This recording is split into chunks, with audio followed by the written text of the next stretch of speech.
आपस में इन लोगों के साथ डील हुई है और उस डील के आधार पे तेजस्वी को देर सवेर बिहार की सत्ता सौंप देना। तेजस्वी यादव को ललन सिंह बिहार में मुख्यमंत्री बनाना चाहते हैं और यही फील्डिंग वो पिछले कई महीनों से सेट करने की कोशिश कर रही है। बड़ा आरोप लगाया है उपेंद्र कुशवाहा ने। उपेंद्र कुशवाहा ने आज जब ये खबरें हवा में तैरने लगी कि ललन सिंह ने जदयू के राष्ट्रीय अध्यक्ष के पद से इस्तीफा दे दिया है, तब जब दिल्ली में 28 तारीख को जो है जदयू की राष्ट्रीय परिषद की बैठक होने वाली है और उस बैठक से ठीक पहले ललन सिंह ने अपना इस्तीफा नीतीश कुमार को सौंप दिया है। इन तमाम तरह की खबरों का हालांकि बाद में ललन सिंह की तरफ से ही जो है खंडन किया गया और ये कहा गया कि इस्तीफा उन्होंने नहीं दिया है, लेकिन इसके बाद बिहार की राजनीति का जो पारा है वो अचानक से चढ़ गया और तमाम तरह के बयान सामने आने लगे। ललन सिंह को लेकर के एक तरफ जहां बीजेपी ने यह बड़ा आरोप लगाया कि ललन सिंह तो सिर्फ और सिर्फ जदयू के केयर टेकर हैं, तो दूसरी तरफ लालू परिवार से उनकी जो नजदीकियां हैं उन नजदीकियों के सहारे भी उनके ऊपर जोरदार हमला बोला गया। वैसे में उपेंद्र कुशवाहा जो कि नीतीश कुमार के एक वक्त में करीबी थे, बाद के वक्त में उनसे अलग हुए और फिर उनके साथ आए और अपनी पार्टी का मर्जर तक किया जदयू में, और फिर तेजस्वी यादव का नाम सुनते ही उन्होंने अपने रिश्ते खत्म कर लिए जदयू से। तो उपेंद्र कुशवाहा ने बड़ा आरोप लगाया है। उपेंद्र कुशवाहा ने अपने बयान में कहा है कि यह अंदरूनी मामला है, लेकिन एक डील हुई थी और डील तो यही थी कि तेजस्वी यादव को ललन सिंह बिहार का मुख्यमंत्री बनाएंगे। लालू यादव भी अब हर कीमत पर बस यही चाहते हैं कि अगर चुनाव होते हैं तो चुनाव के हिसाब से तेजस्वी यादव कभी भी बिहार के मुख्यमंत्री नहीं बन पाएंगे। ऐसे में लालू यादव चाहते हैं कि इसी कार्यकाल में उनको मुख्यमंत्री बना दिया जाए ताकि उनके बेटे के नाम के बाद में मुख्यमंत्री या फिर पूर्व मुख्यमंत्री लिखा जा सके। इस तरह की बातें जो है उपेंद्र कुशवाहा करते रहे। बड़ी बात यह है कि उपेंद्र कुशवाहा की तरफ से अब यह कहा गया है कि ललन सिंह पूरी तरीके से तेजस्वी यादव को सेट करने के लिए और उनको सीएम बनाने की रणनीति पर काम कर रहे थे और शायद यही बात जो है नीतीश कुमार को पता चल गई, जिसकी वजह से नीतीश कुमार ने एक तरीके से कहें कि ललन सिंह को पद छोड़ने के लिए कहा। ये बातें उपेंद्र कुशवाहा का कहना है। दरअसल उपेंद्र कुशवाहा पटना में हैं। लगातार बिहार की राजनीतिक सरगर्मियां जो है वो तेजी से बदल रही हैं, हलचल तेज हो गई है।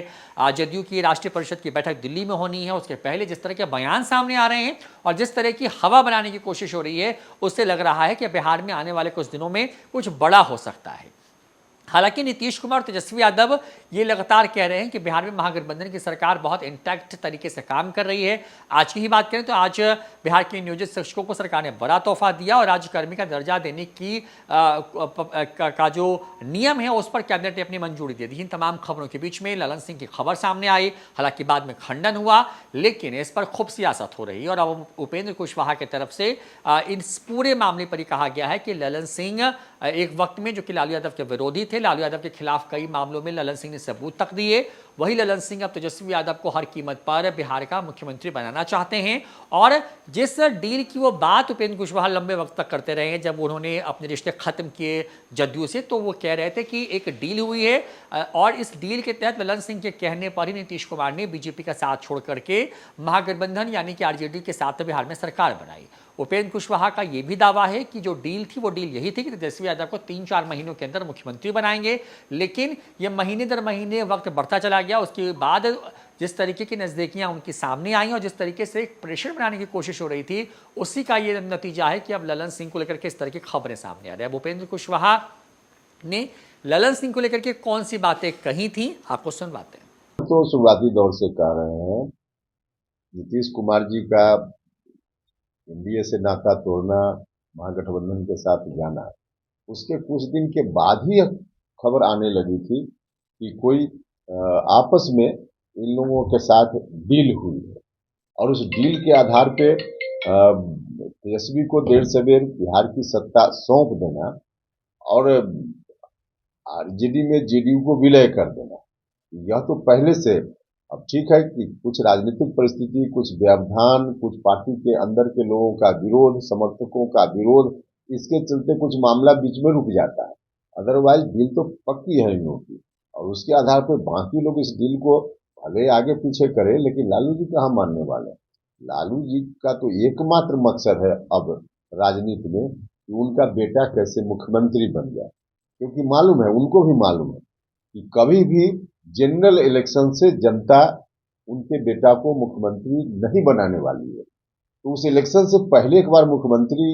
का तमगा लग जाए, तो इसलिए है उनकी ओर से कोशिश। 29 को बैठक होनी है सर दिल्ली में जेडीयू की, काफी तो जेडीयू की बैठक होनी है, लेकिन आपको लगता है कोई जेडीयू बड़ा फैसला जो है वो लेने वाली जो चर्चा है कि अब जो वर्तमान के अध्यक्ष हैं, राष्ट्रीय अध्यक्ष हैं, वो देखिए, यह तो जेडीयू के अंदर का मामला है,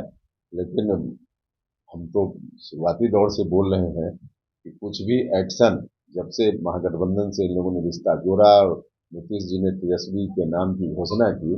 तभी से जेडीयू धीरे धीरे अब डूबती जाने वाली पार्टी, तो उसी तरफ पार्टी काफी तेजी से बढ़ रही है। जो कुछ भी अब हो रहा है, राष्ट्रीय अध्यक्ष आएंगे जाएंगे, क्या होगा नहीं होगा, हम लोग तो बाहर से,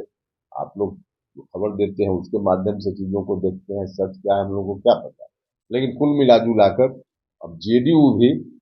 अंतिम सांस गिन रहा है, बाकी और कुछ नहीं। टूटने वाली है, आपको क्या शंका है कि जेडीयू टूटने वाली है? टूटने वाली क्या है, अब टूट टूट कर बिखर जाने वाला, सीधे बिखर जाने वाला। अब टूटने का कोई मतलब नहीं, अब तो बिखर जाने वाला। मतलब ललन सिंह के छोड़ने के बाद नहीं नहीं, ललन सिंह छोड़ने के बाद की बात हम कैसे करें कि कौन छोड़ रहा है नहीं छोड़ रहा है, लेकिन कुल मिला जुला कर जेडीयू अब समाप्ति की ओर बहुत तेजी से बढ़ रहा है।